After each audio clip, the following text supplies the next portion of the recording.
আমাদের নবীর সঙ্গে মোহাব্বত করতে হবে। তো আমাদের নবী কে ছিল? হযরত মুহাম্মদ সাল্লাল্লাহু আলাইহি সাল্লাম। তো ওনার জীবনটা যদি আপনি দেখেন, আপনি মোহাব্বত না করে আপনি থাকতে পারবেন না, সম্ভব না। ওনার জীবনটায় এত কষ্ট ছিল, মানে এত কষ্ট করছে যে এক একটা দিন থেকে আমরা শিখার অনেক কিছু আছে। আর আল্লাহ সুবহানাহু ওয়া তাআলা আমাদের সামনে ওনাকে একটা এক্সাম্পল হিসাবে রাখছে, একটা উদাহরণ হিসাবে রাখছে।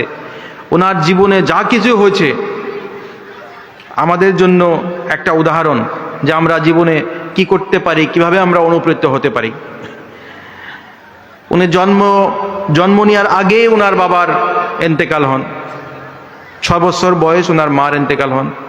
তার 2 বছর পরে ওনার দাদার ইন্তেকাল। কত একটা কষ্টকর জীবন আপনি ভাবে দেখেন। কিন্তু একদম ছোট থেকে উনি ওনার চাচার সঙ্গে ব্যাপার বাণিজ্য করতেন। আর সব লোকেই ওনাকে বিশ্বাস করতেন। ওনার যেটা স্বভাব চরিত্র ছিল, এটা এত ভালো ছিল যে সবে ওনাকে বলতেন আস সাদিক, মানে যে সত্য কথা বলে, আল আমিন, যাকে আপনারা বিশ্বাস করতে পারেন। একদম ছোট বয়সে থেকে ব্যাপার বাণিজ্যে ওনার চাচার সঙ্গে যত সহায় করতেন।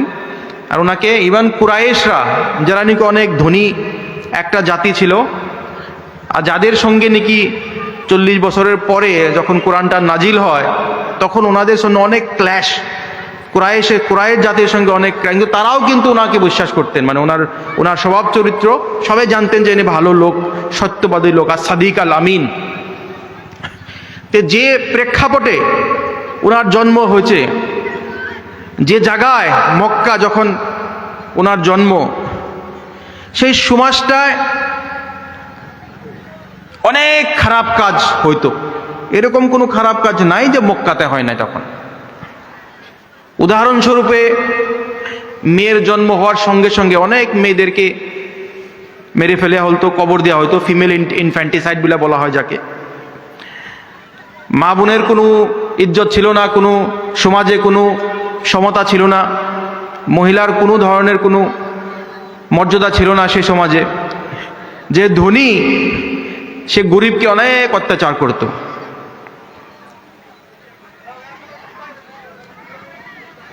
তে উনি এই নির্যাতনের বিরুদ্ধে, এই অসমতার বিরুদ্ধে, এই অসম্মানের বিরুদ্ধে উনি সব সময় কিন্তু লড়াই লড়ছেন। ওনার যখন 21 বছর বয়স, তখন থেকেই উনি একটা গ্রুপের মধ্যে সামিল হয়েছিল, যে গ্রুপটার কাম ছিল যে নির্যাতিত লোকের পাশে দাঁড়ানো, অসহায় লোকের পাশে দাঁড়ানো। যেটা ভুল কথা, ভুলকে ভুল, শুদ্ধকে শুদ্ধ করার দায়িত্ব ওনার উপরে ছিল। আর তখন তিনি বলছিলেন যে যদি সারা বিশ্বের ধন সম্পত্তি যদি আমার এক হাতে আসে যায়, আমি এই গ্রুপকে ছাড়বো না, কারণ আমি অসহায় লোককে আমি সহায় করতে পারি।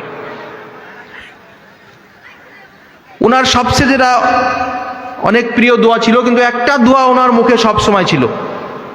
উনি সবসময় আল্লাহকে বলতেন যে আল্লাহ, আমাকে যেটা শুদ্ধ, যেটা রাইট, যেটা ভালো, যে শুদ্ধকে শুদ্ধ দেখার জন্য আমাকে সক্ষমতা দেও।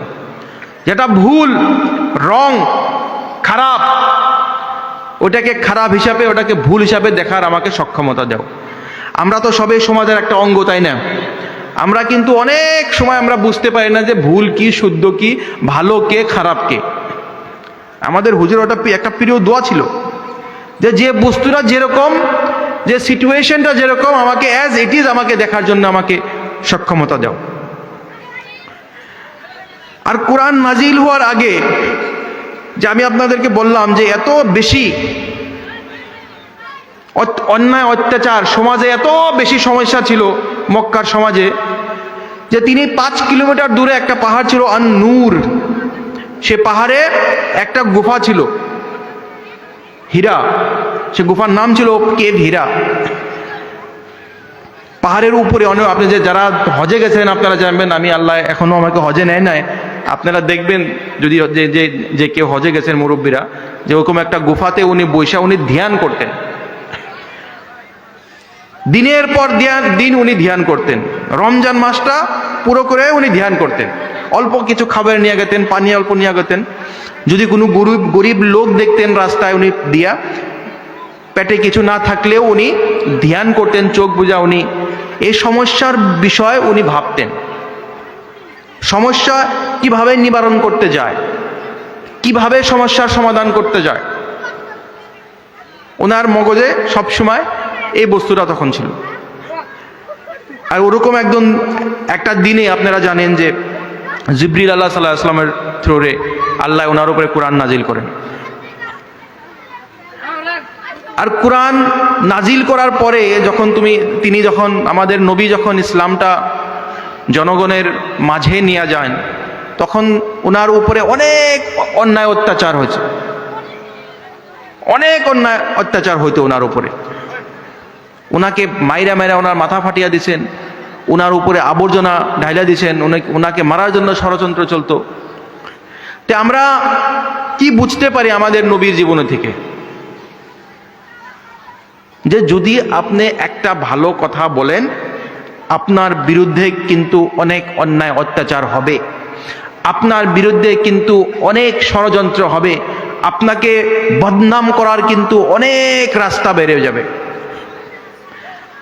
একটা কাজেই আপনি এই অন্যায় অত্যাচার থেকে, বদনাম থেকে আপনি বাঁচতে পারেন। চুপচাপ ঘরে বসে থাকেন, কিছু করতে লাগবো না। যদি আপনার আত্মায় বলে যে আমি না সমাজের সমস্যার বিরুদ্ধে আমি কথা বলবো না, যা হয়ে থাকুক আমি কিছু বলবো না, তাহলে আপনার বদনাম হবে না। কিন্তু ওইটা কিন্তু আমাদের সভ্যতা না, ওটা কিন্তু আল্লাহর রাস্তা না, ওটা কিন্তু নবীর রাস্তা না। আমাদের হুজুররা আরো বলবো নামাজ রোজার বিষয়, ধর্মের বিষয়, দিনের বিষয়, কিন্তু অন্যায় অত্যাচারের বিরুদ্ধে দাঁড়ানো কিন্তু ইমানের, ইসলামের একটা বিরাট বড় অঙ্গ। আর আমাদের নবীর জীবনটাই ছিল অন্যায় অত্যাচারের বিরুদ্ধে দাঁড়ানো। আজকে আমি আসতে একটা কোরআনের তর্জমা শুনতে আসলাম সূরা আদ-দুহার। আর সূরা আদ-দুহার কয়েক মাস আগতুরি আল্লাহ আমাদের নবীর সঙ্গে জিবরিল আলাইহিস সালামের থ্রুরে কোনো কথা বলেন নাই, কোনো সূরা নাজিল হয় নাই, কয়েক মাস গেছে। তা আমাদের নবী হুজুর পাক সাল্লাল্লাহু আলাইহি সাল্লাম ভাবছেন যে কি জানি আল্লাহ আমাকে খারাপ পাইছে, কি জানি আল্লাহ আমাকে ভালো পায় না। অনেক লোক ওনার উপরে হাসতেন, ওনাকে বলতেন যে কি হলো তোমার, এখন কি কেন সূরা তোমার উপরে নাজিল হয় না। তখন সূরা আদ-দুহা 6 মাস পরে ওনার উপরে সূরা আদ-দুহাটা নাজিল হন। আর যদি সূরা আদ-দুহাটা আমাদের হুজুররা আছে, ওনাকে যদি ভালো করে বুঝিয়ে দেয়, কিন্তু আমি যেটুকু বুঝছি আমি তো কোনো আলেম না, আমি কোনো মুফতি না, গতিকে শব্দে আমি কোরআনকে আপনাকে বুঝাইতে পারবো না। কিন্তু যেটা নাকি ওনার মেসেজ আমি যেটা আমি বুঝতে পারছি, যদি আমার ভুল হয় হুজুর আমাকে মাফ করবেন। তো সূরা দুহাটা আরম্ভ হয় যে সূর্যোদয় যেরকম হয়, আন্ধারের পরে যারা সূর্যোদয় হয়, আমাদের জীবনে নতুন আশা নিয়ে আসে। তো যত সমস্যায় থাকুক, সমস্যার কিন্তু সমাধান আছে। আল্লাহর উপরে বিশ্বাস করলে, ধৈর্য রাখলে যেরকম সূর্যোদয় হয়, আমাদেরও জীবনে সূর্যোদয় হবে। আশাবাদী থাকাটা, হাদিসের কথা, আশাবাদী থাকাটা অত্যন্ত প্রয়োজন। আমরা কখনো নিরাশাবাদী হতে লাগে না। আর আমরা যদি আল্লাহর উপরে বিশ্বাস করি, যদি আল্লাহর প্ল্যানে বিশ্বাস করি, তাহলে আমাদের নিরাশা হওয়ার কোনো দরকার হয় না। আজকে আমরা যেটা আপনারা সম্প্রীতি যেটা সময়, অনেক সমস্যা থাকে আমাদের জীবনে। আমার অনেক ভাইরা, আশরাফুল মল্লিক আছে, আর এক ছোট ভাই আমার ল পড়তাছে, এদেরকে আপনি জিজ্ঞাসা করবেন যে যদি আপনি গুরুত্বপূর্ণ কোনো কাজে থাকেন, ব্যস্ততা থাকেন, বা আমরা সবেই আজকে আমাদের পরিয়ালকে খাওয়ানো পিন্ধানোর জন্য অনেক কষ্ট করি, তো আমাদের জীবনে টেনশন থাকবই, ডিপ্রেশন থাকবই। কিন্তু আমরা মোকাবেলা করাটা ইম্পর্টেন্ট। ডিপ্রেশন যদি আমরা যাই তাহলে ওটা শয়তানের একটা কাজ, ওটা আল্লাহর পথ হতে পারে না। যদি আমাদের যদি পূর্ণ বিশ্বাস যদি আল্লাহর উপরে থাকে তাহলে কিন্তু আমরা ডিপ্রেস হব না। আমরা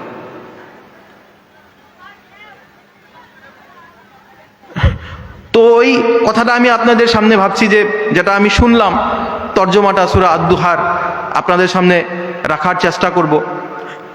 আর যেটা আমাদের নবীর যেটা রাস্তা, সবাইকে সম্মান করা, সব লোকদেরকে সমান হিসাবে দেখা, ওনার যেটা লাস্ট যেটা হজ ছিলেন আমাদের নবীর, সে হজে যায় উনি যেটা ওনার যেটা তকরির, সেই তকরিরে উনি বলছিলেন যে আরবের লোক, আরবের বাইরের যেগুলো লোক, দুনিয়ার যত লোক আছে শ্রেষ্ঠ হতে পারে না। বগা বা সাদা লোক কালো লোকের থেকে শ্রেষ্ঠ হতে পারে না। তার মানে কি বলছেন যে সব লোক মানব জাতির সমান। আর আমাদের যেটা সংবিধানে ওই কথাটাই লেখা আছে। আমাদের হুজুর 1400 বছর আগে এই কথার উপরে, এই মূল্যবোধের উপরে উনি কাজ করে গেছেন সারা জীবন। সমাজটাকে একদম সমান করার জন্য, সমাজের সমতা আনার জন্য উনি 1400 বছর আগের থেকেই কাজ করে গেছেন। আমরা সেই সভ্যতার লোক, আমরা নবীর সভ্যতার লোক, যে নবী নির্যাতনের বিরুদ্ধে সবসময় দাঁড়াইছেন, অসহায় লোককে সবসময় সহায় করতেন। তাই আল্লাহ আমাদেরকে তৌফিক দান করুন যে আমরা অসহায় লোকের সাথে দাঁড়াইতে পারি, নির্যাতনের বিরুদ্ধে দাঁড়াইতে পারি। আর যেভাবে হুজুর দোয়া করত, সে দোয়াটা আমাদের জন্য আমরা করি, যে সত্যটাকে আমরা সত্য হিসাবে দেখতে পারি, যেটা রাইটকে রাইট হিসাবে দেখতে পারি, যেটা রং যেটা ভুল সেটা রং আর ভুল হিসাবে দেখতে পারি। আর যে বস্তুটা যেরকম আমরা যেন সেরকমভাবে দেখার আল্লাহ আমাকে তৌফিক দান করেন। আমি আমার বক্তব্য বেশি লম্বা করব না। আমাদের মুফতি সাহেব এই জায়গা আছেন, উনি অনেক ভালো বক্তব্য দিব আপনাদের সামনে। যদি আমার কোনো ভুল ত্রুটি হয়েছে আমাদেরকে মাফ করবেন, আর আমাদের জন্য আপনারা দোয়া করবেন। আসসালামু আলাইকুম।